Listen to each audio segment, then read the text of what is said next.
Hello बच्चों, एक बार फिर से आपका स्वागत है सॉलिड स्टेट के अगले वीडियो में, जिसमें आज हम बात करने वाले हैं बच्चों प्रति इकाई सेल कण की संख्या गणना करने के नियम के बारे में। कैसे हम किसी इकाई सेल में कितने कण पार्टिसिपेट कर रहे हैं इसका कैसे पता लगाएंगे, आज उन्हीं कुछ नियमों के बारे में बात करेंगे। तो बच्चों, प्रति इकाई सेल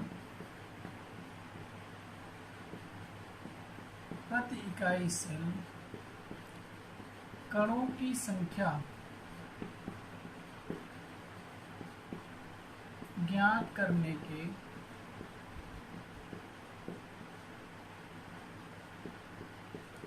नियम।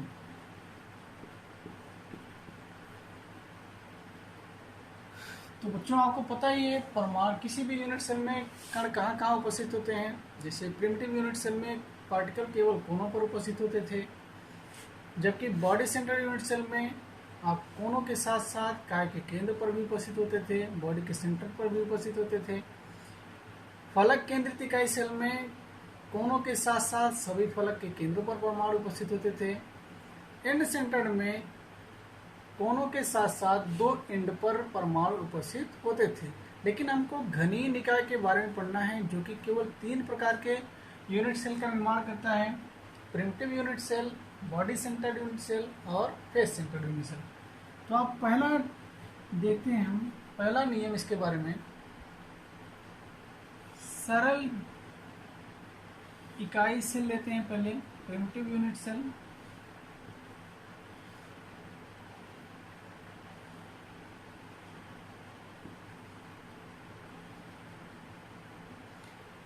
इन पे परमाणु केवल और केवल कोनों पर ही उपस्थित होंगे।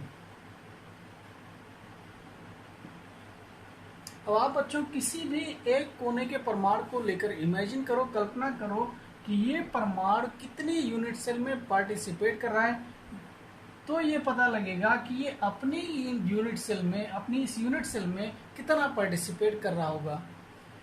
अब यहाँ पे अगर देखो, अगर आप इसको 3 डायमेंशन इसका इमेजिन करो, इसका तीनों विमाओं में फिगर इमेजिन करो, तो बच्चों इसके जस्ट बगल एक यूनिट सेल होगी, इसके भी पीछे एक यूनिट सेल होगी और इसके पीछे भी एक यूनिट सेल होगी। अगर हम इसको एक बॉल कंसीडर करें, एक गेंद कंसीडर करें, तो ये बॉल 4 यूनिट सेल में, आधी बॉल 4 यूनिट सेल में पार्टिसिपेट कर रही है। एक इसमें और एक इसके जस्ट बगल वाले में, और इसके एक पीछे वाले में और इसके एक पीछे वाले में। अगर ये आधी बॉल 4 यूनिट सेल में पार्टिसिपेट कर रही है, तो ऊपर बची आधी बॉल, इसका आधा भाग, वो भी 4 यूनिट सेल में पार्टिसिपेट कर रहा होगा। एक इसके ऊपर वाले में, एक यहाँ के यूनिट सेल वाले के ऊपर में, और एक इसके पीछे वाले के ऊपर वाले में, और एक इसके पीछे वाले के ऊपर वाले में। यानी 4 यूनिट सेल ऊपर होंगी और 4 यूनिट सेल नीचे होंगी। तो कहने का मतलब टोटल हमारा था यहाँ पे कि एक कोने का परमाणु अपनी सिंगल यूनिट सेल के लिए केवल और केवल 1/8 पार्ट ही पार्टिसिपेट करता है। अगर 1/8 पार्ट करेगा, तो यहाँ पर मौलिक इकाई सेल में, सरल इकाई सेल में प्रति इकाई सेल कण की संख्या कितनी होगी? हमारे पास टोटल कोने कितने हैं? 8 कोने हैं, और एक कोने का योगदान 1/8 है, तो गुणे 1/8, यानी प्रति इकाई सेल कण की संख्या कितनी आ गई? हमारे पास 1 आ गई। सरल इकाई सेल के लिए, प्रिमिटिव यूनिट सेल के लिए प्रति इकाई सेल कण की संख्या कितनी आएगी? 1 आएगी, क्योंकि कोने का परमाणु केवल अपनी यूनिट सेल में केवल 1/8 पार्ट ही पार्टिसिपेट कर रहा है। आई बात समझ में? चलिए दूसरा देखते हैं।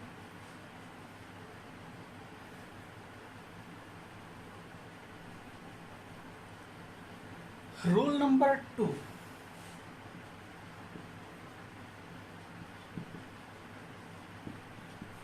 अब देखते हैं बॉडी सेंटर्ड यूनिट सेल के बारे में। काय के केंद्र का परमाणु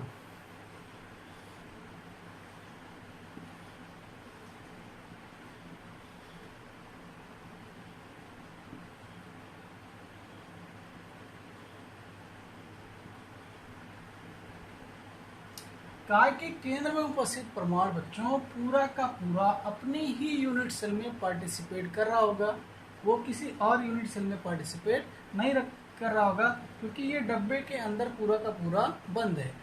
तो एक ही यूनिट सेल में ये पार्टिसिपेट कर रहा है और 8 कोनों पर उपस्थित परमाणु अपनी यूनिट सेल के लिए 1/8 का पार्टिसिपेशन कर रहे होंगे।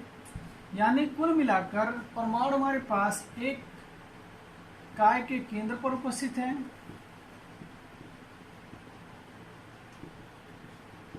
और प्लस 8 कोने हैं और एक कोने के परमाणु का योगदान 1/8 है।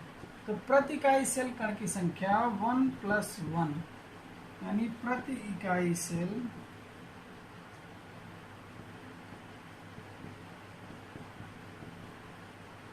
कण कितने हो गए हमारे पास? 2। काय केंद्रित घनीय निकाय में हमारे पास प्रति इकाई सेल कण की संख्या कितनी होगी? 2 होगी।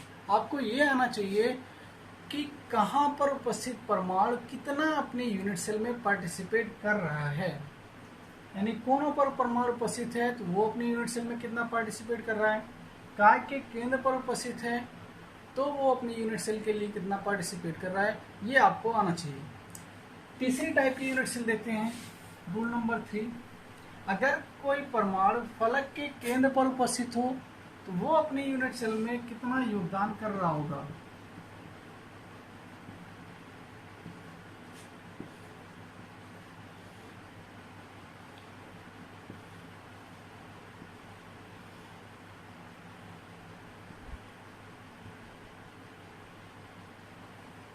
किसी भी एक फलक के परमाणु को ले लेते हैं, यहाँ के परमाणु को ले लिया। ये परमाणु बच्चों अगर आप इमेजिन करो तो इसके जस्ट ऊपर एक यूनिट सेल होगी। अगर क्रिस्टल जालक की बात करें तो इसके ऊपर एक यूनिट सेल होगी, और अगर इसके जस्ट ऊपर एक यूनिट सेल है तो ये जो गेंद यहाँ पर होगी, ये जो बॉल होगी या जो एटम होगा, परमाणु होगा, वो इस नीचे वाले यूनिट सेल में और ऊपर वाले यूनिट सेल में, इन दोनों के अलावा और किसी में पार्टिसिपेट नहीं कर रहा होगा। यानी फलक के केंद्र पर उपस्थित परमाणु कितने पार्टिसिपेट कर रहा होगा? 2 यूनिट सेल में कर रहा होगा, और एक यूनिट सेल में इसका पार्टिसिपेशन कितना होगा? 1/2 का। इस यूनिट सेल में 1/2 का और ऊपर वाले यूनिट सेल में भी 1/2 का। यानी हमारे पास कुल फेसेस कितने होंगे? 1, 2, 3, 4, 5 और 6 फेस हैं, और एक फलक के केंद्र के परमाणु का योगदान कितना है? 1/2। तो हमारे पास टोटल कितने हो गए? 3। और कोनों पर तो परमाणु उपस्थित होंगे, ये आपको पता ही है। 8 कोने होते हैं और 1/8 का योगदान होता है। तो प्रति इकाई सेल कण की संख्या कितनी आ जाएगी? 4। आई बात समझ में? चलिए बच्चों, अगर रूल समझ में आ गया हो तो आप इस चार्ट को हमारे साथ साथ भरिए, ठीक है। सरल घनीय निकाय में कण कहाँ कहाँ उपस्थित होते हैं, इस चार्ट के माध्यम से पूरा समझ में आ जाएगा आपको क्लियर। कोनों पर उपस्थित होते हैं परमाणु सरल घनीय निकाय में, तो कुल कितने कोने होते हैं? 8। एक कोने के पार्टिकल का योगदान 1/8। काय के केंद्र पर परमाणु 0, फलक के केंद्र पर परमाणु 0। तो प्रति इकाई सेल कण की संख्या कितनी आ गई? 1। ऐसा में दूसरा, काय केंद्रित घनीय निकाय, कोनों पर उपस्थित परमाणु 1/8 पार्ट योगदान, यानी 1। काय के केंद्र पर परमाणु 1, पूरा का पूरा योगदान अपनी यूनिट सेल के लिए। फलक के केंद्र पर कोई परमाणु नहीं, तो टोटल कणों की संख्या 1 और 1 2। फलक केंद्रित घनीय निकाय के लिए कोनों पर उपस्थित परमाणु का योगदान 8 कोने और टोटल योगदान 1/8 बराबर 1 कण। काय के केंद्र पर कोई परमाणु नहीं, फलक के केंद्र पर 6 फलक होते हैं और 6 फलकों में एक फलक के परमाणु का योगदान 1/2 होता है, तो बराबर 3 आ गया। प्रति इकाई सेल कण की संख्या 1 + 3 = 4। अब आपको आसान लगा होगा कि सरल घनीय निकाय में प्रति इकाई सेल कण की संख्या 1, काय केंद्रित घनीय निकाय के लिए प्रति इकाई सेल कण की संख्या 2, फलक केंद्रित घनीय निकाय के लिए कण की संख्या 4। अंतिम देख लो एंड सेंटर्ड के लिए भी।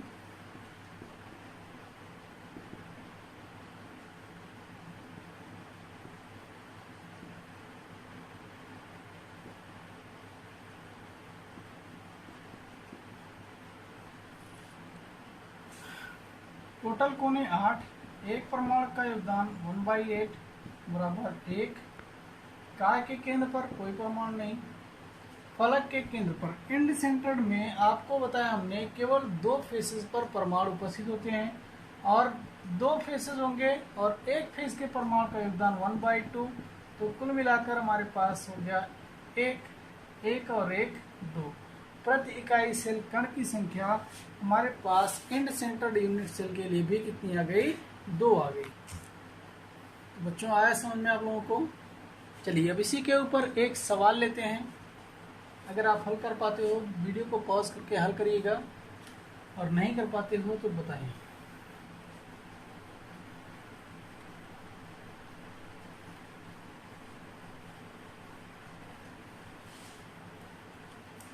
सवाल लिखिएगा, बहुत आसान सा सवाल है। किसी यौगिक में परमाणु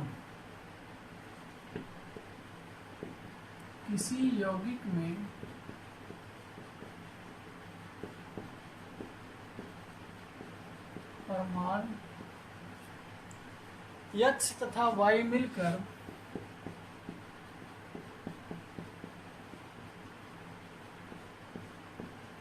घनीय संरचना का निर्माण करते हैं।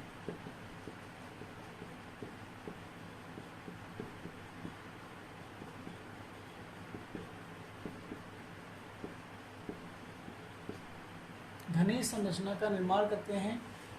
परमाणु X घन के कोनों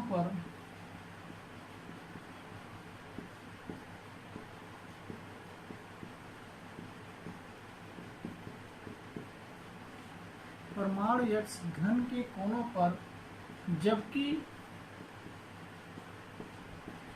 परमाणु Y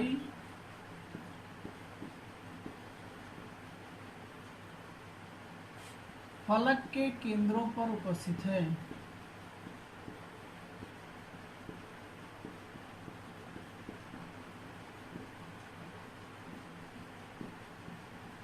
फलक के केंद्रों पर उपस्थित है।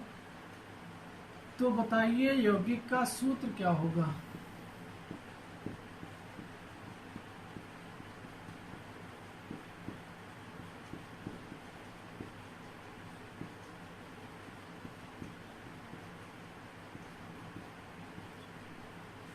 बच्चों अगर आपको रूल समझ में आया होगा तो ये क्वेश्चन आपको 1 मिनट भी नहीं लगेगा सॉल्व करने में। आप चेक करना चाहते हो तो वीडियो को पॉज करके आप चेक कर लो एक बार, नहीं तो बताते हैं हम आपको। सवाल को पढ़िए। किसी यौगिक में परमाणु X और Y मिलकर घनीय संरचना का निर्माण करते हैं। परमाणु X घन के कोनों पर उपस्थित है।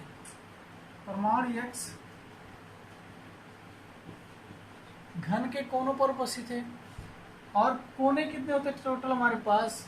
8 और कोने के एक पार्टिकल का योगदान 1/8।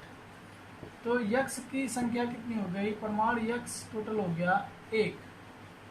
आया समझ में?